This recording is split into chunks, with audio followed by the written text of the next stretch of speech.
여러분 안녕하십니까?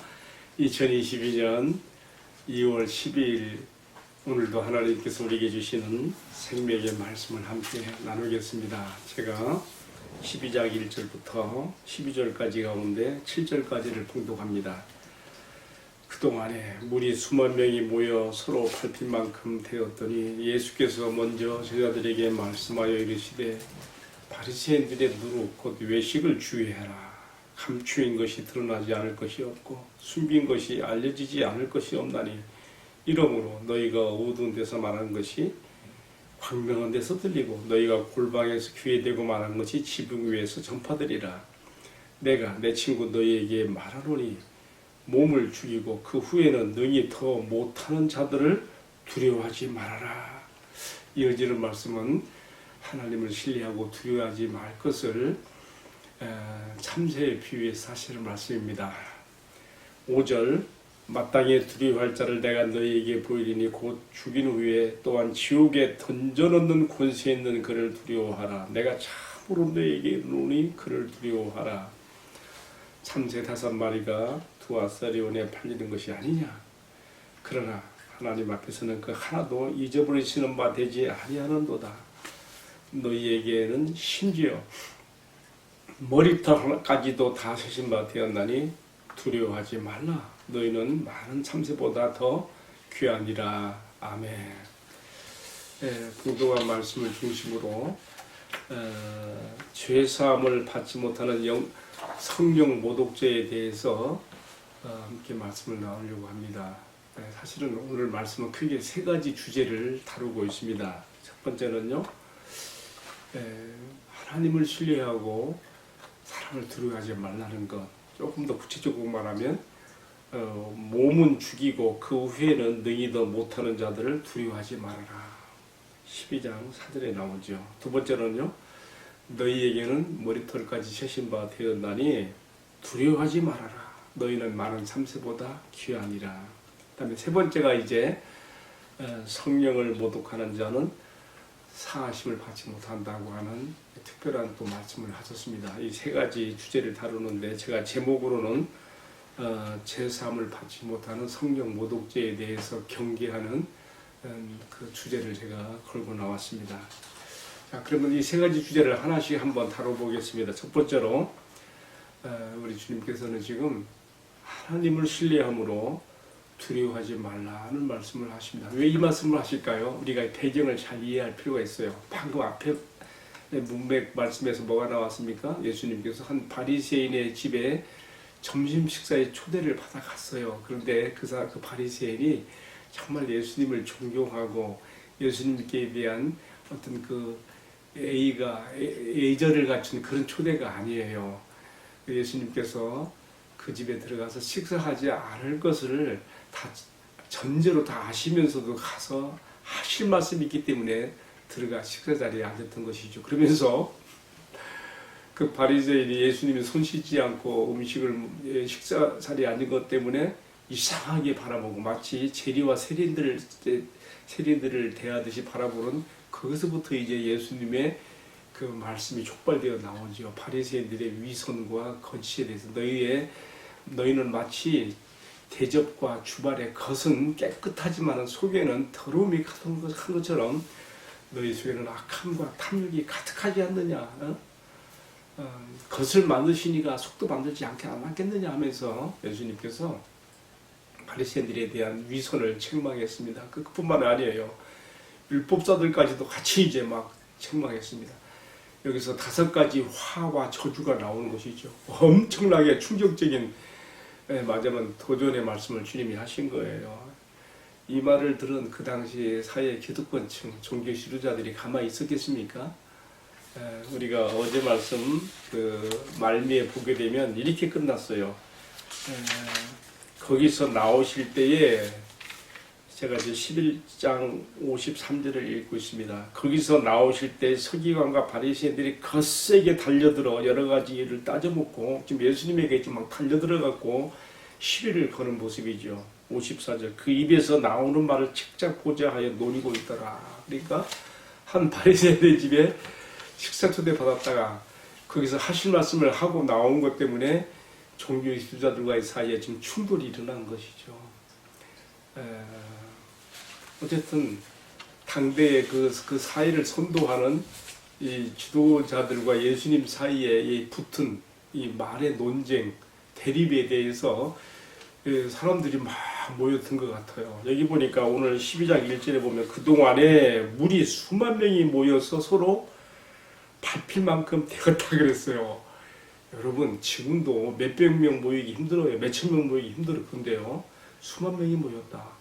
어쩌면 사람들이 소문이 입에서 전달되어서 많이 몰려든 것 같아요. 그리고 그때는 지금처럼 무슨 마이크 시스템이나 스피커가 있었겠습니까?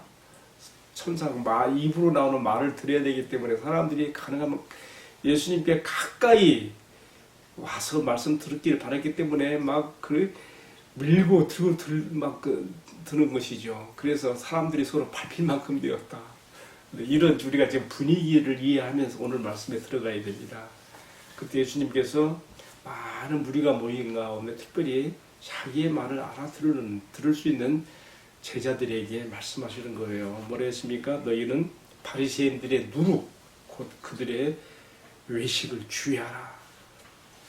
작은 누룩이 동이에 퍼지는 것처럼 당시 종교 지도자들인 이 바리새인들의 그 위선, 외식이 이 유대 종교를 이 껍데기만 남은 형식적인 종교로 만들었단 말이죠. 참 하나님과의 그 깊은 교제와 삶 가운데 들어가지 못하고 위선과 허울에 그치는 그러한 형식적인 종교로 전락시킨 그런 외식에 대해서 주님은 따갑게 책망하시는 것이죠. 그러면서 지금 그들이 마치 가면을 쓴 사람이 가면 뒤에 자신을 가리고 있는 것처럼 모든 잘못되고 거짓된 것들을 숨기고 있지만은 그러나 이런 것들이 다 드러날 때가 온다. 주님이 이렇게 말씀하시면서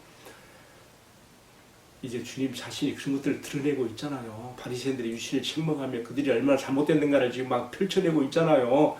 주님은 느끼시는 거예요. 자신이 이렇게 함으로써 자신의 지금 목숨을 수명을 단축시키고 마치 섭을 지고 불로 뛰어 들어가는 것처럼 이 종교 지도자들에 의해서 자신이 받을 그러한 핍박과 그 마침내는 십자가 죽음까지 갈 걸 다 내다 보시는 거예요. 그러면서 이 말씀 하시는 것이죠. 그러면서 제자들에게도 말씀하십니다. 훗날 예수님의 그 뒤를 따라서 이 종교 지도자들에게 핍박을 받게 될 제자들을 향해서 미리 말씀하시는 거예요. 사전에 그랬죠. 내가 내 친구 너희에게 말하노니 몸을 죽이고 그 후에는 능히 더 못하는 자들 두려워하지 말라. 사람의 몸을 죽일 수 있을 것이다. 그러나 더 중요한 것은 그 이후에 어디서 내가 나의 영원한 장래를 보낼 것인가가 중요한 문제인데 몸은 죽였을지 몰라도 그 후에는 더 이상 어찌해 할 수 없는 그들을 두려워하지 말아라. 오히려 뭘 두려워라 했습니까? 5절에 마땅히 두려워할 자를 너희에게 보이리니 죽인 후에 또한 그들을 지옥에 던져놓는 권세를 가진 바로 그분 하나님을 두려워해야 된다. 참으로 너희에게 말하노니 그를 두려워하라. 그러니까 하나님만 의지하고 그만 두려워할 뿐이지 사람은 두려워하지 말라는 그 말씀이지요. 저는 오늘 이 말씀을 묵상하면서 우리 성경과 기독교 역사에서 정말 많은 그 위대한 순교자들의 이야기를 우리가 많이 보게 되는데요. 정말 그들은 공통된 특징이 있어요. 뭐냐면 하나님 외에는 어떤 사람의 낯빛이라도 두려워하지 않는 자들이었고 이러한 순교자들의 피가 뿌려진 곳에서 복음이 우후죽순같이 솟아올라서 오늘날 우리가 우리 시대에 보는 것처럼 복음의 세계화를 이룬 것을 우리가 알 수 있습니다. 우리 주님께서는 지금 자신의 십자가의 죽음을 예견하시면서 그리고 또 자신의 뒤를 따라 복음을 위하여 환난과 핍박을 받을 수 있게 되는 제자들의 앞길을 예견하시면서 이 말씀을 하신 것으로 이해를 하게 되는 것이죠. 자, 오늘 우리가 이 말씀을 오늘 우리 시대에 우리 자신들에게도 적용을 할 수 있어야 되겠습니다. 몸은 죽을 수 있어도 그 이상은 더 할 수 없는 그러한 복음의 대적자들을 두려워하지 말고 모든 사람들의 숨겨진 것을 다 드러내시며 그리고 지옥 심판에 쳐넣을 수 있는 하나님 말을 두려워함으로 하나님 편에 서서 복음을 위하여 담대하게 나아가라 싸우라고 하시는 주님의 이 말씀은 오늘 역사는 흐르고 시대는 변했지만 오늘 우리에게도 동일하게 주시는 생명의 말씀으로 받아들이게 되는 것입니다. 우리 주님의 이 말씀을 깊이 마음에 명심하십시다. 짧게 살다 가는 인생입니다. 우리가 어디에서 나의 영원한 장래를 보낼 것인지 우리를 지옥에 쳐놓을 수도 있으며 또한 천국의 축복의 나물에 들어가게 할 수 있는 그러한 권세를 가지신 우리 하나님 아버지 앞에서 우리가 이 땅에서 무엇을 위해 살아야 되겠는지 이 말씀 앞에 도전이 될 수 있기를 바랍니다. 두 번째는요, 주님께서 이런 말씀하셨어요. 지금 앞선 말씀의 문맥을 따라서 우리가 또 이해하게 되는 건데요. 비록 너희에게 환난과 핍박이 올지 모르겠지만은 그러나 너희는 결코 두려워하지 말아라. 하나님 아버지를 신뢰함으로 두려워하지 말라 하면서 비유를 하나 들었어요. 뭡니까? 참새 5마리가 2아사리온에 팔리는 것이 아니냐. 그러나 그 중에 단 하나라도 하나님 아버지 앞에서는 잊어버리신 바 되지 않는다. 하나님의 시야에서 다 기억하고 있다는 것이죠. 하나님의 허락이 없이는 참새 한 마리의 목숨도 땅에 떨어질 수 없다는 그 말씀이죠. 여러분, 주님께서 이 말씀을 통해서 우리에게 지금 격려를 주시는 것입니다. 너희는 두려워하지 말아라. 너희는 나 참새보다도 귀하니라. 여기서 참새 5마리가 2아사리온에 팔린다 그랬어요. 그러면 한 마리에는 1아사리온에는 몇 마리 주는 거예요? 2마리지요. 그럼 2마리. 그럼 4마리밖에 아닌데 한 마리는 뭐예요? 덤으로 주는 거예요. 덤으로. 예수님이 참 기묘한 말씀하셨어요. 덤으로 더 주고 얹혀줄 수 있는 이런 참새 한 마리의 목숨조차도 하나님 앞에 잊어버린 바 되지 않는다. 하나님의 허락이 없이는 그런 그 땅에 떨어질 수 없다고 하는 이 말씀 앞에서, 그리고 우리에게도 뭐라 하셨습니까? 두려워 말라. 너희는 머리털어 하나까지 다시 하신 바 되었으니 결코 두려워하지 말아라. 너희는 많은 참새보다도 귀하니라 하는 그 말씀 속에서 우리가 우리 생명에 대한 안정과 보장이 우리 주님 아버지 하나님 손에 있다는 것을 우리가 꼭 여기서 배워야 되겠습니다. 언젠가 제가 학창 시절에 아직 나이가 어릴 때인데 우리 동네가 시골 교회였거든요. 전도사님이 주중에는 신학교 가서 공부하시고 주말에 내려와서 예배 인도하시고 그런 형태였어요. 그런데 전도사님이 없는 도중에 한 성도의 가정에 상을 당했어요. 그래가지고 저녁 시간에 그 상을 당한 가정에 성도들이 몇몇이 모였는데 나도 그 중에 이제 참석하고 있었죠. 누가 이 상을 당한 가정에 위로의 하나님 말씀을 전해 줘야 되는데 할 사람이 없어요.